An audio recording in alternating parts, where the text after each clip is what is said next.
Olá a todos. Vamos falar um pouquinho hoje sobre Bezerra de Menezes.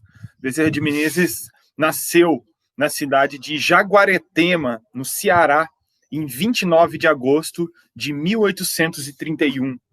Foi médico, escritor, jornalista, foi político, foi um grande filantropo e um grande representante, um grande expoente da doutrina espírita, um dos responsáveis não só pelo crescimento da doutrina espírita no Brasil nessa época, nos anos de 1890, como também um grande organizador da Federação Espírita Brasileira, que na época andava bastante dividida. Em 1851, Bezerra de Menezes mudou-se para a cidade do Rio de Janeiro para iniciar os seus estudos na Faculdade de Medicina do Rio de Janeiro.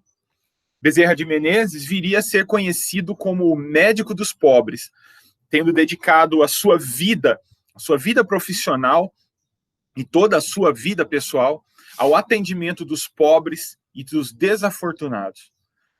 Bezerra conheceu a doutrina espírita em 1875, quando ganhou um exemplar de O Livro dos Espíritos, que havia recém sido traduzido para o português pelo também médico Dr. Joaquim Carlos Travassos, e ganhou o exemplar de O Livro dos Espíritos das mãos do próprio Dr. Joaquim, o próprio tradutor do Livro dos Espíritos do francês para o português. Posteriormente, o próprio Dr. Bezerra de Menezes relataria sobre esse fato de ter ganho o Livro dos Espíritos. Embarquei no bonde com o livro em mãos, e como não tinha distração para a longa viagem, disse comigo: ora, Deus, não hei de ir para o inferno por ler isso. Pensando assim, abri o livro e prendi-me instantaneamente a ele. Não encontrava ali nada que fosse novo para meu espírito, embora tudo aquilo fosse novo para mim. Certamente que o Dr. Bezerra de Menezes lembrava-se de tudo aquilo que estava ali no Livro dos Espíritos, lembrava-se daquilo do mundo espiritual. A história que eu vou contar hoje é bastante conhecida no meio espírita e é uma história bastante interessante e, de certa forma, bastante emocionante. Enquanto fazia faculdade de medicina, em 1851, começou os seus estudos na faculdade de medicina, encontrava-se em sérias dificuldades financeiras, até mesmo para pagar o aluguel do quarto onde residia.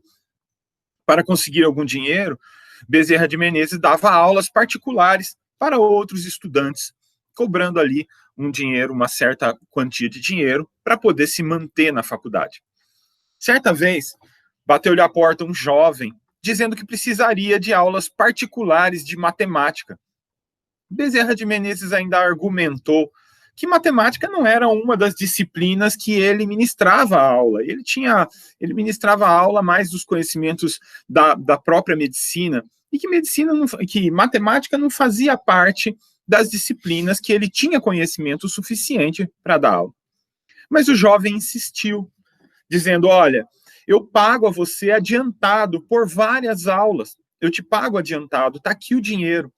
Eu recebi a mesada do meu pai, e se eu não deixar esse dinheiro com você agora, eu vou acabar gastando ele todo. Então está aqui a quantidade de dinheiro por várias aulas, eu já estou pagando a você adiantado, eu preciso muito dessas aulas de matemática. Bezerra de Menezes, então, concordou e falou assim: olha, volte então na semana que vem, porque eu vou usar esse tempo, essa semana, para eu poder me preparar para ministrar essas aulas para você. Então volte na semana que vem, que eu estarei pronto para dar essas aulas. O jovem nunca mais apareceu para essas aulas. O tempo passou, Bezerra de Menezes formou-se médico em 1856. Em 1889, em 1875, conheceu o Livro dos Espíritos, começou a se interessar pela doutrina espírita, começou a trabalhar pela doutrina espírita. Em 1889, foi indicado para dirigir a FEB, a Federação Espírita Brasileira, que na época estava tomada por várias divisões, várias indecisões. Humilde, Bezerra respondeu que era responsabilidade demais e que não teria ele capacidade para exercer tal cargo. Nesse momento, o médium Frederico Júnior, incorporando ninguém menos do que o espírito de Santo Agostinho, respondeu a Bezerra de Menezes: não te preocupes, nós sempre estaremos contigo. Sempre que precisares, traremos a ti novos discípulos de matemática. Essa é uma prova de que a espiritualidade está sempre conosco. Como diz o Livro dos Espíritos, interferem em nossas vidas mais do que nós podemos imaginar. Que Jesus esteja conosco, hoje e sempre, e que assim seja.